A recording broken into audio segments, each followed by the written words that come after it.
امن اور چین کو قائم کرنے کے لیے کیا شکشائیں دیتا ہے، کیا تعلیم دیتا ہے، آج ہم اس پر بات کریں۔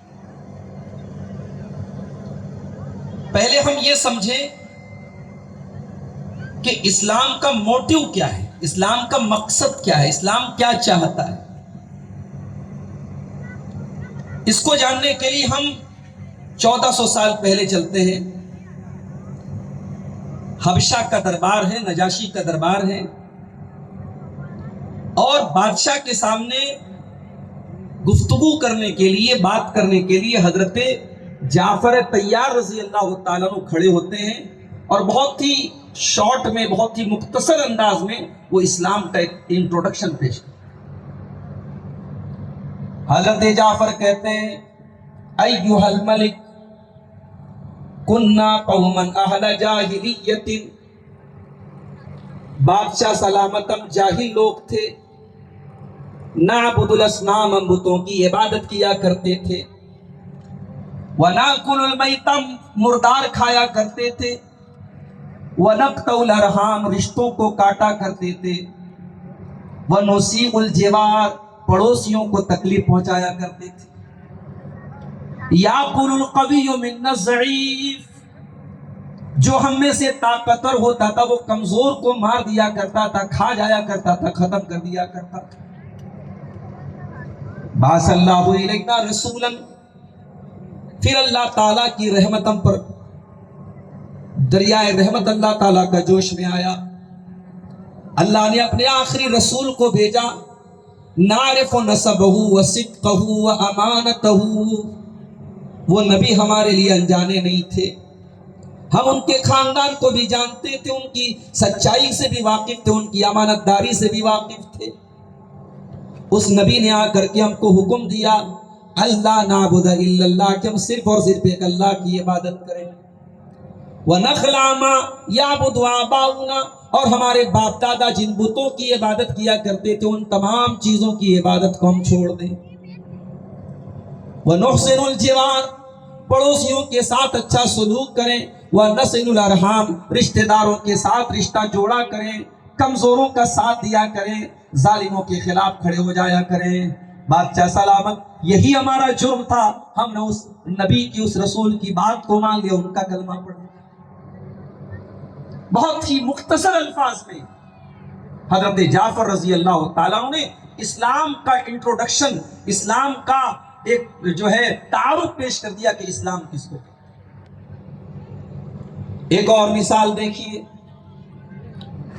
اسلام کے ماننے والوں کی جنگ ہو رہی ہے ایرانیوں سے۔ ایران کے بادشاہ نے اپنا کمانڈر بنا کے بھیجا تھا، رستم نام کے اپنے کمانڈر کو۔ رستم نے مسلمانوں سے کہا کہ ہم تم سے بات کرنا چاہتے ہیں، گفتگو کرنا چاہتے ہیں۔ مسلمانوں کی طرف سے بات کرنے کے لیے حضرت ربیعی ابن عامر کو بھیجا گیا۔ حضرت ربیعی ابن عامر رضی اللہ تعالیٰ عنہ رستم کے دربار میں پہنچتے ہیں۔ علماء نے لکھا ہے،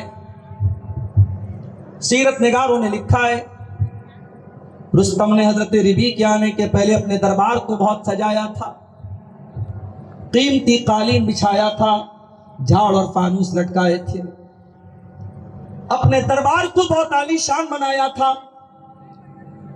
وہ یہ چاہتا تھا کہ مسلمان جب ہم سے بات کرنے کے لیے آئے تو میرے دربار کی رونق دیکھ کر کے، چکا چوندھ کو دیکھ کر کے وہ پریشان ہو جائے۔ حضرت ربیعی ابن عامر آتے ہیں، اپنی سواری سے اترتے ہیں، پھٹے پرانے کپڑے انہوں نے پہنے ہوئے ہیں، ہاتھ میں نیزہ ہے، اور نیزے کی نوک سے، نیزے کی انی سے اس قالین کو چیرتے ہوئے، اس قالین کو چبوتے ہوئے رستم کے سامنے جا کے کھڑے ہو جاتے ہیں۔ نہ دربار دیکھا، نہ دربار کی رونق دیکھی، نہ قالین دیکھا، نہ جھاڑ اور فانوس دیکھا۔ رستم بہت حیران ہو گیا، کہا کہ بھائی تم یہ کیوں ڈبل کیوں رکھ دیا، اس کو بند بلا وجہ۔ کہا کہ بھائی تم کون ہو، کہاں سے آئے ہو؟ اتنے قیمتی جھاڑ اور فانوس میں نے لگائے، تم نے ایک بار بھی نہ دیکھا، اتنا دربار کو سجایا، تم نے ایک بار بھی نہ دیکھا۔ اے مسلمانوں، تم آخر کیا چاہتے ہو؟ کیوں تم دنیا میں آئے ہو؟ کیوں تم دنیا کی سپر پاور سے لڑنا چاہتے ہو، ایران سے لڑنا چاہتے ہو؟ میرے پیارے بھائیو، حضرت ربیع بن عامر رضی اللہ تعالیٰ عنہ نے 2 سینٹنس میں پورے اسلام کا تعارف پیش کر دیا. کہا کہ اے رستم، کان کھول کر کے سن لے. جینا لنخرج العباد من عبادت العباد الى عبادت اللہ. کہا کہ ہم اس لیے دنیا میں آئے ہیں تاکہ اللہ کے بندوں کو بندوں کی غلامی سے نکال کر اللہ کا بندہ بنا دے، بندوں کی بندگی سے نکال کر اللہ کا بندہ بنا دے. بندہ بندہ کے سامنے سر نہ جھکائے، انسان انسان کے آگے سر نہ جھکائے، انسان اپنے رب کے آگے سر جھکائے. ہم اس لیے دنیا میں آئے ہیں. وَمِن جَوْرِ الْأَدْيَانِ إِلَىٰ عَدْلِ الْإِسْلَامِ. انسانوں کے بنائے ہوئے مذاہب نے، انسانوں کے بنائے ہوئے دھرموں نے بہت اتیاچار کیا انسانوں کے اوپر، بہت اونچ نیچ ہو گئی، بہت چھوا چھوت ہو گئی. ہم اللہ کا دین لے کر کے آئے ہیں، ہم اسلام کی چھایا میں تم کو لے کے جانے کے لیے آئے ہیں. وَمِن ضِيقِ الدُّنْيَا إِلَىٰ سَعَةِ الْآخِرَةِ. اور اے رستم، تم دنیا کی تنگی سے باہر نہیں نکلتے ہو، ہم تمہیں آخرت کی کشادگی کی طرف لے کے جانے کے لیے آئے ہیں. اسلام وہ دین ہے میرے پیارے ساتھی جو دنیا میں امن، چین اور سکون کو لانے کی بات ہے. آپ جانتے ہیں اسلام کا جو نام ہے، لفظ اسلام، یہ کس سے بنا ہے؟ یہ سلامتی سے بنا ہے، یہ سلم سے بنا ہے. یعنی اسلام کے نام میں سلامتی ہے. اسلام کا جو لفظ ہے وہ یہ بتا رہا ہے کہ یہ دین دنیا میں سلامتی اور امن اور پیس اور شانتی کے لیے آیا ہے. دنیا کے ہر مذہب کے ماننے والے جب ایک دوسرے سے ملتے ہیں، اپنے اپنے طریقے سے ملتے ہیں. کوئی گڈ مارننگ گڈ ایوننگ کہہ کر کے ملتا ہے، کوئی نمسکار کہتا ہے، کوئی رام رام کہتا ہے، کوئی جے شری کرشنا کہتا ہے. اپنے اپنے طور طریقوں سے لوگ ملتے ہیں. غور کرو میرے پیارے ساتھیوں، اسلام میں گریٹنگ کا بھی کیا طریقہ بتایا گیا، اسلام میں ملنے کا بھی کیا طریقہ بتایا گیا. ایک مسلمان جب دوسرے مسلمان سے ملتا ہے، لینگویج کوئی بھی ہو، زبان کوئی بھی ہو، کلچر کوئی بھی ہو، پوری دنیا کا مسلمان اپنے مسلمان بھائی سے ملے گا تو انٹروڈکشن کا ایک ہی طریقہ ہے، ملاقات کا ایک ہی طریقہ ہے، السلام علیکم ورحمت اللہ وبرکاتہ. میرے بھائی تیرے اوپر سلامتی نازل ہو، تو سلامت رہے، تو چین سے رہے، تو سکون سے رہے، تیرے اوپر اللہ کی رحمتیں نازل ہو، تیرے اوپر اللہ کی برکتیں نازل ہو. یہ ہے اسلام. اسلام ملتے ہی اپنے بھائی کے لیے سلامتی کی دعا کرنے کا حکم دیتا ہے میرے ساتھ. اسلام دین رحمت ہے اور اسی لیے اسلام دین توحید ہے. اس دنیا میں امن اور چین قائم نہیں ہو سکتا جب تک دنیا میں اللہ کی توحید کو قائم نہ کیا جائے. اللہ کی دھرتی پر غیر اللہ کی عبادت کی جائے، جانوروں کی عبادت کی جائے، پیڑ پودوں کی عبادت کی جائے، پتھروں کی عبادت کی جائے، ندیوں کی عبادت کی جائے، اس سے بڑا پاپ اور اس سے بڑا گناہ کیا ہو سکتا ہے میرے پیارے ساتھ. اسی لیے قرآن کہتا ہے الذین آمنوا ولم يلبسوا ایمانهم بظلم اولئک لهم الامن وهم مہتدون. جو لوگ ایمان لاتے ہیں اور اپنے ایمان کے ساتھ وہ کوئی ملاوٹ نہیں کرتے، وہ کوئی شرک نہیں کرتے، کسی قبر کے آگے نہیں جھکتے، کسی پتھر کے آگے نہیں جھکتے، کسی پیڑ کے آگے نہیں جھکتے، جو اللہ کی عبادت میں کسی کو شریک نہیں کرتے. اللہ فرماتا ہے یہی وہ لوگ ہیں جن کو امن اور چین ملنے والا ہے، اور یہی وہ لوگ ہیں جو ہدایت پانے والے ہیں. بڑے افسوس کی بات آج کچھ لوگ ایسے بھی ہیں جو بات تو کرتے ہیں اسلام کے نظام کو قائم کرنے کی، بات کرتے ہیں زمین میں خلافت لانے کی، بات کرتے ہیں اللہ تعالیٰ کے قانون کو دنیا میں نافذ کرنے کی، لیکن کبھی آپ ان کی زبان سے توحید کا نام نہ سنیں گے. وہ کہتے ہیں نہیں صاحب ہم توحید کی بات نہیں کریں گے، ہم عقیدے کی بات نہیں کریں گے، لوگ ناراض ہو جائیں گے. وہ لوگوں اگر یہی یہی ڈر محمد الرسول اللہ نے اگر اپنے دل میں بنا لیا ہوتا تو شاید مکے میں اسلام نہ پھیلا ہوتا. یہی ڈر نبیوں نے پیدا کر لیا ہوتا تو شاید اللہ کے پیغام کو انہوں نے اللہ کے بندوں تک نہ پہنچایا ہوتا. میرے بھائیوں، وہ کون سا اسلامی نظام ہے، وہ کون سی اسلامی اقتدار ہے، اور وہ کون سی خلافت ہے جو توحید کے بغیر قائم ہو جائے گی؟ جب تک روئے زمین پر اللہ کی توحید کو قائم نہ کیا جائے، جب تک بندوں کی عقیدوں کو ٹھیک نہ کر لیا جائے، تب تک زمین میں اللہ کا قانون کبھی لاگو نہیں ہو سکتا. امن اور چین قائم کرنا ہے، شانتی لانا ہے تو توحید کو لانا پڑے. اس لیے اسلام کہتا ہے کہ اے اللہ کے بندو، کریشن کی عبادت نہ کرو، کریٹر کی عبادت کرو. رچنا کی عبادت نہ کرو، رچنا کار کی عبادت کرو. سرشٹی کی عبادت نہ کرو، سرشتہ کی عبادت کرو.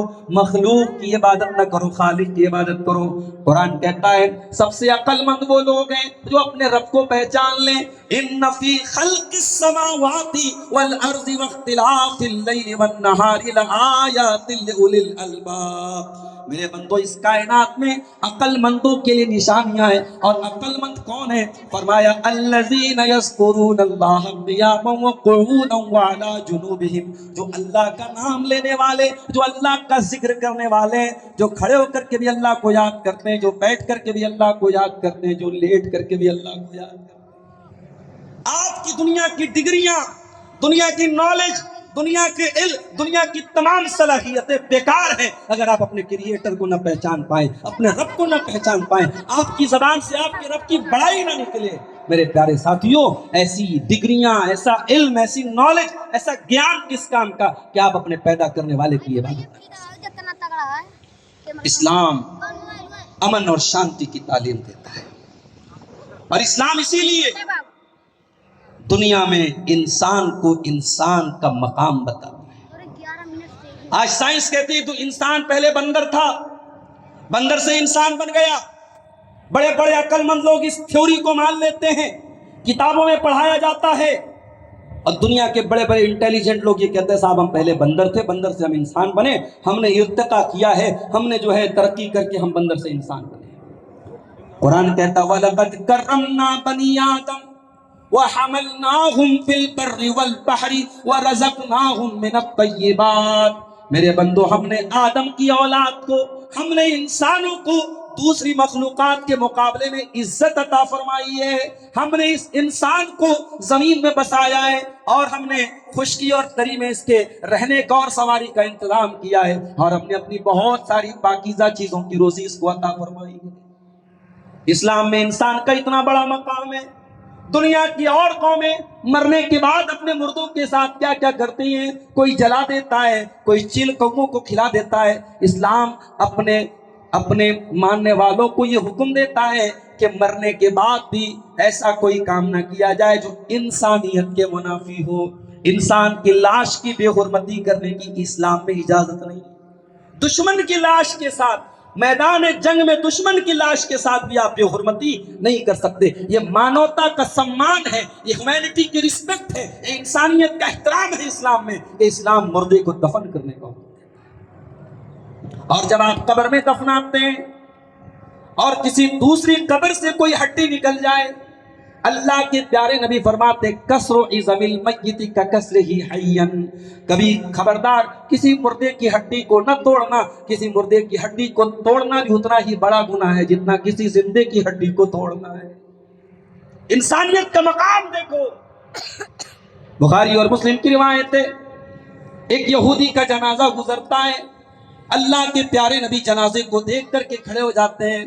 صحابہ کہتے ہیں انہا جنازۃ یہودی، اے اللہ کے نبی یہ تو یہودی کا جنازہ ہے. آپ نے فرمایا الیست نفسا، کیا یہ انسان نہیں ہے؟ اگر ایک یہودی کا جنازہ بھی جا رہا ہے، جناب محمد رسول اللہ صلی اللہ علیہ وسلم کھڑے ہوتے ہیں، دنیا کو یہ بتاتے ہیں کہ ہے تو یہ انسان. اور اسی لیے اسلام میں کسی کے مرنے کے بعد کتنا ہی برا کیوں نہ ہو، مرنے کے بعد کسی کی برائی بیان کرنے سے منع کیا گیا ہے. اللہ کے نبی نے فرمایا لا تسبوا الاموات، مردوں کو برا بھلا مت کہو، فإنهم قد افضوا الى ما قدموا، انہوں نے جو کر لیا کر کے اللہ کے ہاں چلے گئے. مردوں کی برائی مت بیان. اسلام انسانیت کو اس کا سمان دیتا ہے. میرے ساتھیوں، انسانی جان کی جو حرمت اسلام میں ہے دنیا کے کسی مذہب میں. دنیا کے اور مذہب میں کوئی کسی کی ہتیا کر دے تو اس کو قید کی سزا دی جاتی ہے، اس پر پینالٹی لگائی جاتی ہے، اس کو عمر قید کی سزا دی جاتی ہے۔ اسلام کیا کہتا ہے؟ النفس بالنفس، جان کے بدلے جان ہے۔ اسلام کہتا ہے وَلَكُمْ فِي الْقِصَاصِ حَيَاةٌ يَا أُولِي الْأَلْبَابِ، اے عقل مندو، ہم نے تم کو قصاص کا حکم دیا ہے۔ کوئی اگر کسی کی ہتیا کر دے تو ہتھیارے کو بھی قتل کیا جائے گا۔ یہ قانون ہم نے کیوں لاگو کیا ہے؟ تاکہ سماج میں لوگوں کا قتل رک جائے، ہتیا رک جائے اور لوگوں کو زندگی مل جائے۔ اسلام کی نظر میں ایک انسان کی ہتیا پوری مانوتا کی ہتیا ہے۔ اللہ نے فرمایا من قتل نفسا بغیر نفس او فساد فی الارض فکأنما قتل الناس جميعا، ایک انسان کو قتل کرنے والا پوری مانوتا کا، پوری انسانیت کا قاتل ہے۔ ومن احیاها فکأنما احیا الناس جميعا، اور ایک انسان کی زندگی کو بچا لینے والا پوری انسانیت کو بچا لینے والا ہے۔ اللہ قرآن کے 15ویں پارے میں کہتا ہے وَلَا تَقْتُلُوا النَّفْسَ الَّتِي حَرَّمَ اللَّهُ إِلَّا بِالْحَقِّ، اے میرے بندو خبردار، کسی نردوش کی ہتیا نہ کرنا، کسی بے قصور کو قتل نہ کرنا، کسی انوسنٹ کا مرڈر نہ کرنا، کسی بے قصور کی ہتیا کرنے کی اسلام اجازت نہیں دیتا۔ ابھی شیخ عبدالحسیب صاحب اپنی تقریر میں کہہ رہے تھے سوشل میڈیا کے ذریعے امت کے نوجوانوں میں زہر بھرا گیا، اسلام کی غلط چھوی پیش کی گئی، اور آج اس کا نتیجہ یہ ہے دنیا کے مختلف علاقوں میں اسلام کا نام لے کر کے بے قصوروں کی ہتیا کی جاتی ہے۔ اور ہمارے بہت سارے نوجوان اس طریقے کی تحریکوں سے اور اس طریقے کی چیزوں سے متاثر ہوتے ہیں اور خود اپنے لیے، اپنے ملک کے لیے، اپنی کمیونٹی کے لیے مصیبتوں کے دروازے کھول لیتے ہیں۔ میرے بھائیوں، اسلام کسی بھی طریقے کے آتنکواد، دہشت گردی، کسی بھی طریقے کے بے قصور اور نردوشوں کی ہتیا کی اجازت نہیں دیتا ہے۔ اسلام میں انسانی جان کا احترام رکھا گیا ہے۔ اور آگے بڑھیے، انسانی جان کے ساتھ ساتھ انسان کی عزت کی اسلام کے اندر کتنی حیثیت ہے۔ ایک انسان کی عزت، اس کا سمان، اسلام اس کو کتنی اہمیت دیتا ہے۔ حجۃ الوداع کا موقع یاد کیجئے، اللہ کے پیارے نبی اپنی زندگی کا پہلا اور آخری حج کر رہے ہیں، عرفات کا میدان ہے اور اللہ کے نبی خطبہ دے رہے ہیں، اور اس خطبے میں آپ کیا فرماتے ہیں؟ الا ان دماءکم واموالکم واعراضکم حرام علیکم کحرمت یومکم ھذا فی بلدکم ھذا فی شہرکم ھذا، اے مسلمانوں، جس طریقے سے یہ مکہ شہر تمہارے نزدیک بہت احترام والا ہے، یہ ذی الحجہ کا مہینہ بہت احترام والا ہے، اور یہ آج کا دن 9 ذی الحجہ کی تاریخ بہت احترام والا دن ہے، اے مسلمانوں کان کھول کر کے سن لو، تمہاری جان، تمہارا مال اور تمہاری عزت و آبرو بھی ایک دوسرے کے لیے حرام ہے۔ اللہ کے نبی نے خانہ کعبہ کو دیکھ کے فرمایا ما حرمتک ما اعظم حرمتک، اے خانہ کعبہ، تیرا احترام بہت بڑا ہے، تیرا سمان بہت بڑا ہے، مگر ایک مسلمان کی جان اور مال کی حرمت اور عظمت تجھ سے بھی بڑھ کر کے۔ میرے ساتھیوں، اسلام کسی مسلمان کی عزت و آبرو پر حملہ کرنے کی اجازت نہیں دیتا۔ اللہ کے نبی فرماتے ہیں المسلم من سلم المسلمون من لسانہ و یدہ، مسلمان وہ ہے جس کے ہاتھ سے اور جس کی زبان سے کسی کو تکلیف نہ پہنچے۔ ایک حدیث میں فرمایا المسلم من سلم الناس من لسانہ و یدہ، مسلمان وہ ہے جس کے ہاتھ اور زبان سے کسی دوسرے انسان کو، ایک میں مسلمان کا لفظ ہے، ایک میں انسان کا لفظ ہے، یعنی آپ مذہب اور دھرم نہیں، آپ کے ذریعے کسی انسان کو تکلیف نہیں پہنچنی چاہیے۔ آپ کا پڑوسی اگر ہے، اس کی کاسٹ کیا ہے، اس کی جات کیا ہے، اس کا دھرم کیا ہے، یہ نہیں دیکھا جائے گا۔ اگر آپ کا پڑوسی ہے تو قرآن کہتا ہے والجار ذی القربى والجار الجنب والصاحب بالجنب وابن السبیل، اپنے پڑوسیوں کے ساتھ تمہیں اچھا سلوک کرنا ہے، پڑوسی مسلمان ہو تب بھی اچھا سلوک کرنا ہے، پڑوسی غیر مسلم ہو تب بھی اچھا سلوک کرنا ہے۔ یہ ہے اسلام۔ اسلام انسانی جان کی حفاظت کی بات کرتا ہے، انسانی عزت کی حفاظت کی بات کرتا ہے۔ ہماری زندگی میں مال کی بھی بڑی اہمیت ہے، اور مال حاصل کرنے کے 2 راستے ہیں۔ ایک جینوئن راستہ ہے کہ ہم تجارت کریں، بزنس کریں، مزدوری کریں، نوکری کریں، اور ایک راستہ ہے کہ ہم چوری کریں، ڈاکہ ڈالیں، دوسروں کا حق ماریں۔ اسلام کیا کہتا ہے؟ وَلَا تَأْكُلُوا أَمْوَالَكُمْ بَيْنَكُمْ بِالْبَاطِلِ، خبردار ایک دوسرے کا مال ناجائز طریقے سے کبھی نہ کھانا، وَتُدْلُوا بِهَا إِلَى الْحُكَّامِ، اور کبھی اپنے حاکم کے پاس عدالت میں جا کر کے رشوت دے کر کے اپنے حق میں فیصلہ نہ کرا لینا۔ اسلام رشوت کے ذریعے غلط طریقے سے دوسروں کا مال کھانے سے منع کرتا ہے۔ دوسری جگہ فرمایا یا ایھا الذین آمنوا لا تاکلوا اموالکم بینکم بالباطل الا ان تکون تجارۃ عن تراض منکم۔ اسلام کہتا ہے مسلمانوں خبردار ایک دوسرے کا مال ناجائز طریقے سے نہ کھانا، ہاں اگر ایک دوسرے سے فائدہ اٹھانا چاہتے ہو تجارت کرو، بزنس کرو، رضامندی سے ایک دوسرے کا مال کھا سکتے ہو، ناجائز طریقے سے کسی کا مال تمہیں کھانے کی اجازت نہیں ہے۔ اسلام میں سود کیوں حرام ہے؟ اتنا بڑا گناہ کیوں قرار دیا گیا سود کو کہ اپنی سگی ماں سے زنا کے برابر قرار دیا گیا؟ اس لیے کہ سود بھی لوگوں کی مجبوری کا ناجائز فائدہ اٹھانا ہے۔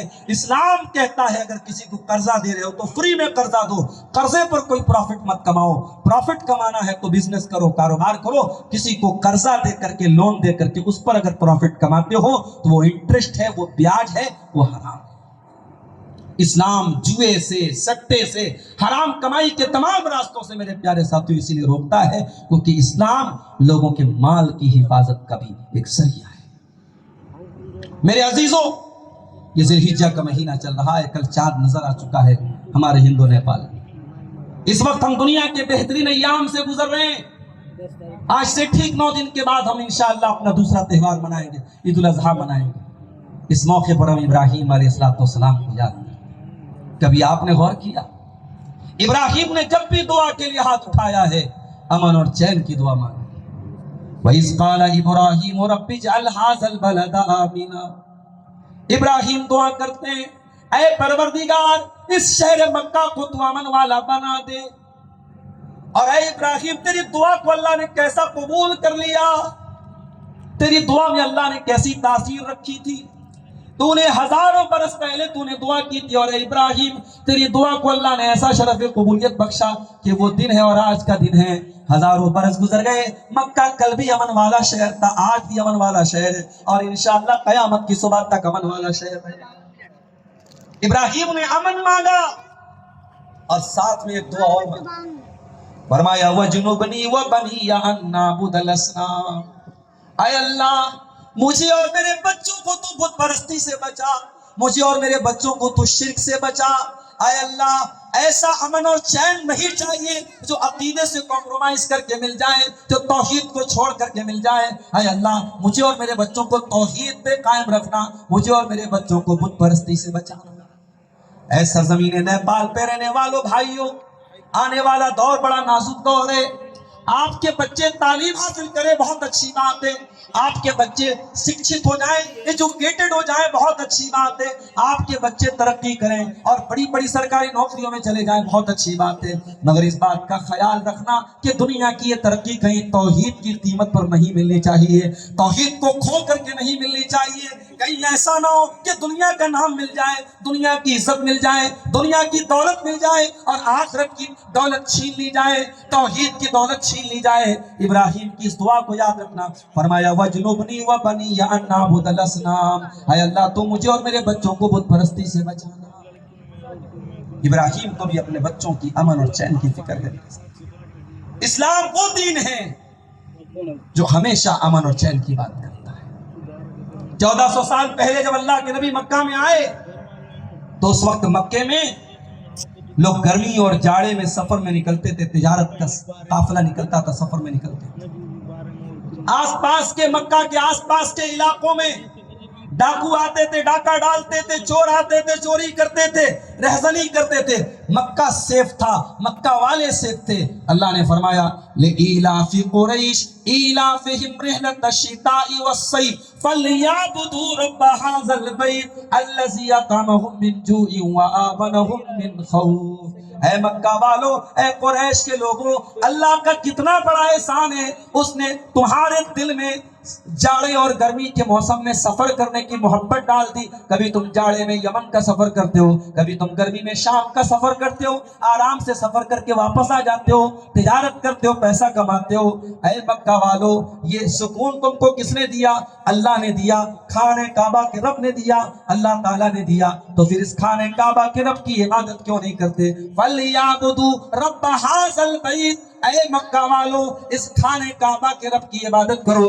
الذی اطعمہم من جوع وآمنہم من خوف, جو اللہ تم کو بھوک کی حالت میں کھانا کھلاتا ہے اور خوف کی حالت میں امن اور چین عطا کرتا ہے. پتہ یہ چلا کہ امن اور چین بہت بڑی نعمت ہے میرے پیارے ساتھی, اور یہ امن اور چین کتنی بڑی نعمت ہے اس کا اندازہ اگر لگانا ہو تو اسی دنیا میں ایک ملک ہے فلسطین, اور اسی فلسطین کا ایک شہر ہے شہر غزہ.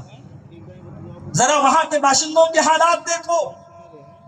آج سے 3 سال پہلے غزہ کی تصویر ذرا